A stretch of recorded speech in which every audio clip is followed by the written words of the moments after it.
번째 내용을 설명드리도록 하겠습니다.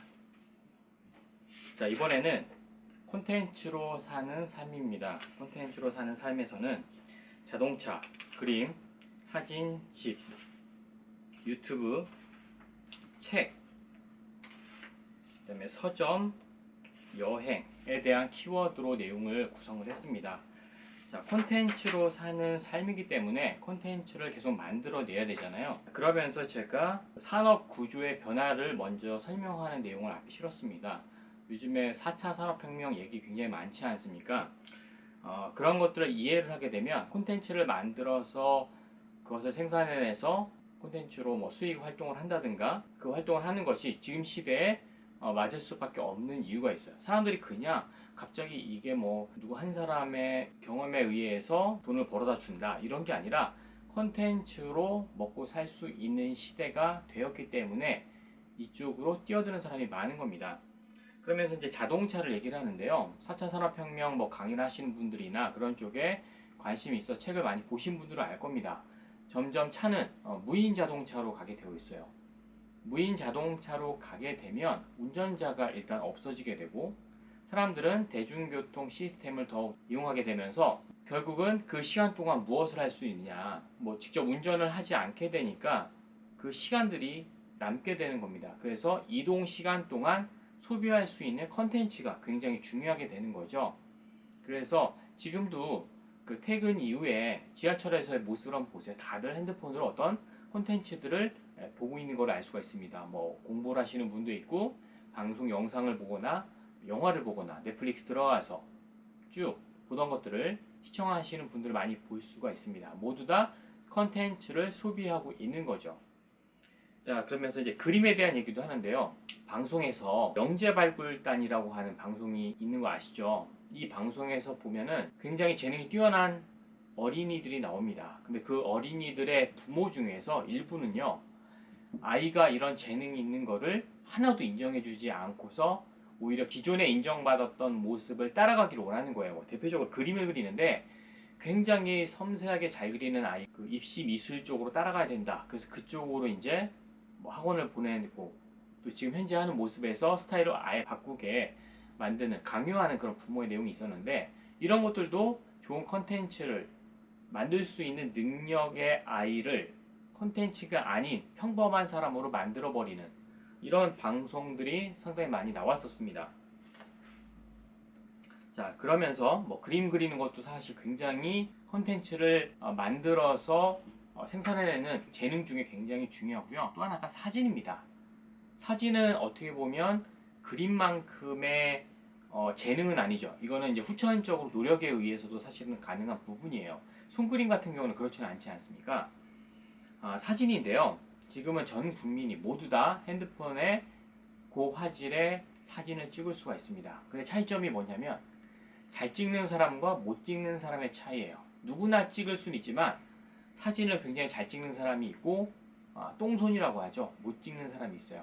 똑같이 찍더라도 그 사진을 어떤 것들을 고객에게 전달하느냐에 따라서 사진의 어떤 품질, 또 그걸 통해서 고객의 반응, 또 구입, 구매하는 그런 것들은 굉장히 달라질 수가 있습니다. 그래서 사진을 잘 찍는 기술을 갖는 건 굉장히 중요하다고 볼 수가 있습니다. 그래서 제가 책에서는 두 개의 사진을 비교를 해놨어요. 64빌딩에 대한 두 개의 사진인데 하나는 사진작가가 찍은 사진입니다.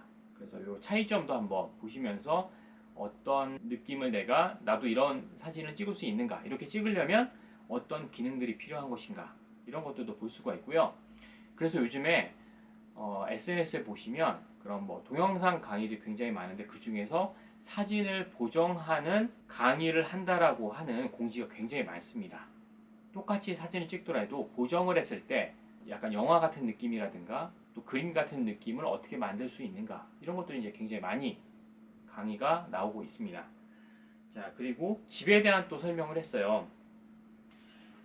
한국 부동산 굉장히 중요한 재테크의 방법이라고도 할 수가 있습니다.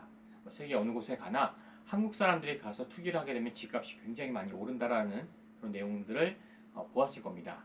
그래서 정부에서 이 부동산 가격이 오르는 것을 막기 위해서 여러 가지 애를 쓰고 있지만 사실 쉽지 않은 부분이 있죠. 집에 대해서도 새로운 접근을 한 사람이 있습니다. 이 분은 저 뒤에 그 인터뷰한 사람의 설명에서도 볼 수 있는데, 그러니까 집을 이동할 수 있어요. 집을 이동시켜서 내가 땅만 빌리면 나의 집을 계속 가지고 다닐 수도 있고, 이러므로 인해서 사회 문제를 해결할 수 있는, 그러니까 집에 대한 새로운 패러다임을 가지고서 접근한 사람도 있습니다. 자, 그리고요, 유튜브에 대한 얘기를 합니다. 유튜브는 콘텐츠를 가지고 있는 사람에게는 굉장히 좋은 하나의 채널이 되고 있죠. 자신의 콘텐츠를 알릴 수 있잖아요. 그것도 영상을 찍어서 알릴 수 있는 중요한 채널이 됩니다. 여기선 제가 그 일본 여자와 한국 남자가 결혼해서 그 부부가 유튜브 채널을 운영하고 있는데, 박가네라고 하는 채널입니다. 이 유튜버는요, 한국 사람이 일본과 한국에 대해서 비교하는 내용들, 그다음에 현재 일본의 상황에 대해서 굉장히 노골적으로 얘기를 잘 전해줍니다. 자, 일본이란 나라가 민주주의 국가라고는 하지만 사실 실제로는 그렇지 않은 거 아시죠? 굉장히 약간 국가주의적인 면도 있고, 언론의 통제도 사실 있기도 하고 폐쇄적인 면들도 가지고 있습니다. 그런 가운데에서 한국인의 시각에서 일본에서 살았던 경험과 또 언어를 하기 때문에 그런 것들을 잘 설명을 하고 있는데, 그래서 구독자 수가 굉장히 많습니다. 왜냐하면 이런 내용들은 어디서도 알 수가 없어요. 우리도 지금 일본의 경제를 한국이 추월해 나가고 있다. 그리고 경제적인 어떤 전쟁이 벌어지고 있지 않습니까? 이런 점에서 무엇이 정말 진짜인지 가짜인지 굉장히 궁금하거든요. 일본에 살아보지 않는 이상 가까이 있는 옆에 나라이지만 일본의 문화와 현실에 대해서 잘 알지 못합니다. 그리고 정부에서는 그런 것들을 자세하게 내놓지 않고 있지 않습니까? 그런데 그거를 이 두 사람이 미리 사전에 어떤 정보들을 잘 수집을 했겠죠. 그리고 그거를 풀어 나가는 그런 입담도 굉장히 좋습니다. 그리고 한국 사람과 일본 사람이 결혼했잖아요. 그래서 한국과 일본의 소식을 알리는 콘텐츠 유튜버는 굉장히 좋은 조건이죠. 한국 사람 둘이 만나서 이런 자료를 수집하는 것보다 일본 사람이 있으니까, 아내로서 있으니까 어떤 얘기를 하다가 어렸을 때 너는 어땠어? 물어봤을 때는 일본 사람의 의견을 들을 수 있으니까 구독자 입장에서는 굉장히 현실적인 내용을 들을 수가 있는 겁니다. 그래서 제가 이 내용을 이 책에 넣기 위해서 당연히 박간의 유튜버에게 이제 메일을 보내서 내가 이렇게 내용을 넣고 사진을 쓰겠다라고 이제 먼저 양해를 구했고, 답변을 듣고서 책에도 넣은 겁니다.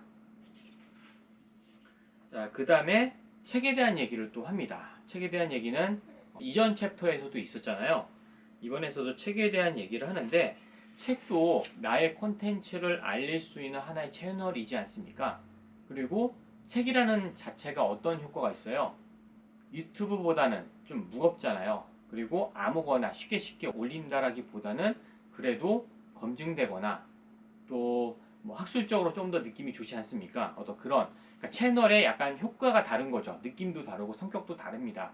책이라는 것도 콘텐츠를 알리기 위한 좋은 결과물 중에 하나라고 볼 수가 있고요. 그리고 이제 제가 서점에 대한 얘기를 해놨습니다. 이전 챕터에서 얘기한 서점에 대한 얘기가 아니라, 서점에 가면 굉장히 많은 책이 나와 있습니다. 영어로 출간된 책의 상당수가 한국어로 번역이 돼서 우리의 서점에, 한국의 서점에 다 깔리진 않지만, 한국어로 번역된 또 한국 저자가 쓴 책들만 보더라도 하루에 굉장히 많은 책들이 쏟아져 나오고 있습니다.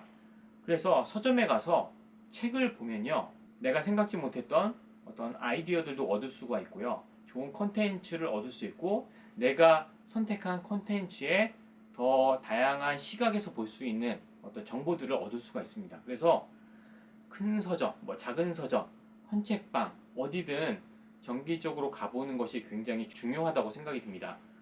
제가 이 책에서는요, 컨텐츠에 대한 아이디어를 얻기 위해서 서점에 가보는 걸 추천드립니다. 그리고 여기 책에 이제 나와 있는 사진이 있는데, 이 서점은 서울 책보고라고 하는 굉장히 큰 중고 서점입니다.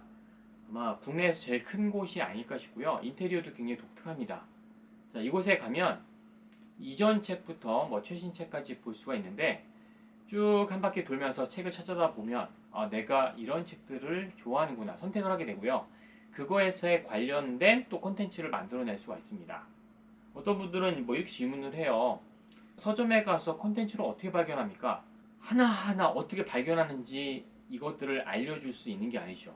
사람들마다 자기가 원하는 콘텐츠가 다른데 가서 내가 나의 콘텐츠를 찾을 수 있는 나의 감정, 느낌들을 내 스스로 관찰하고 찾아내는 겁니다. 근데 이럴 수 있어요.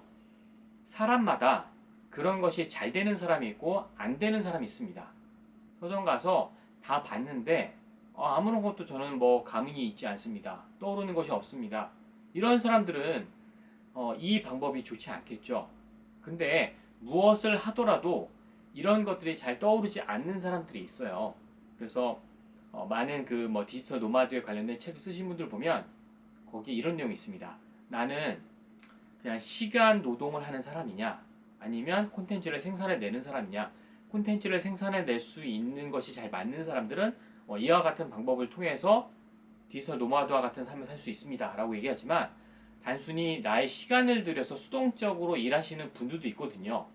그런 사람에게는 제가 말씀드린 이런 뭐 서점을 가고요, 여행을 가고 이런 것들 통해서 얻는 것이 쉽지 않을 수 있다라는 거. 모든 사람이 다 이거에 적합하지는 않다라는 겁니다.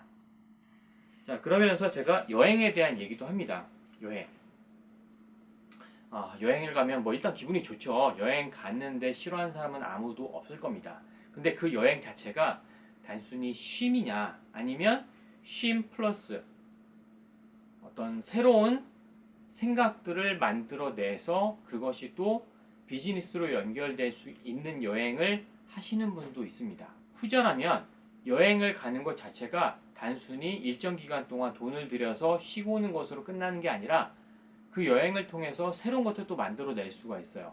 그래서 이런 사람에게는 여행 비용을 사용하는 게 뭡니까? 투자랑 똑같은 겁니다.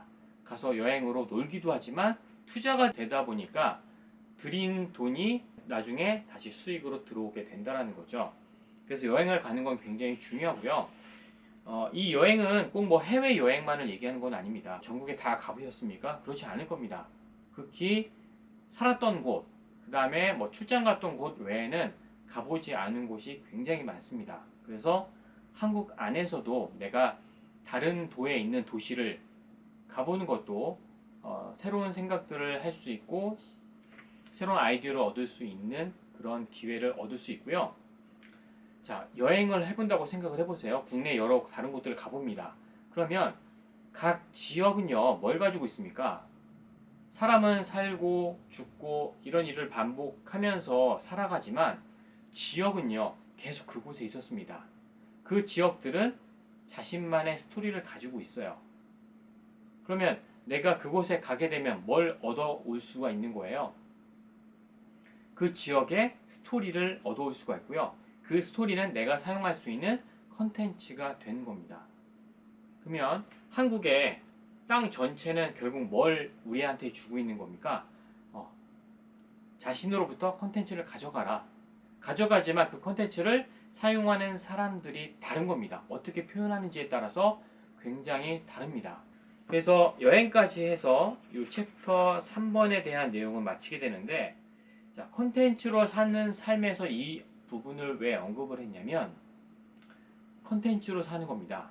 직장에 출근해서 일정 시간 동안 노동을 해서 사는 삶이 아니라 컨텐츠를 만들어내려면 발견을 해야 되고요.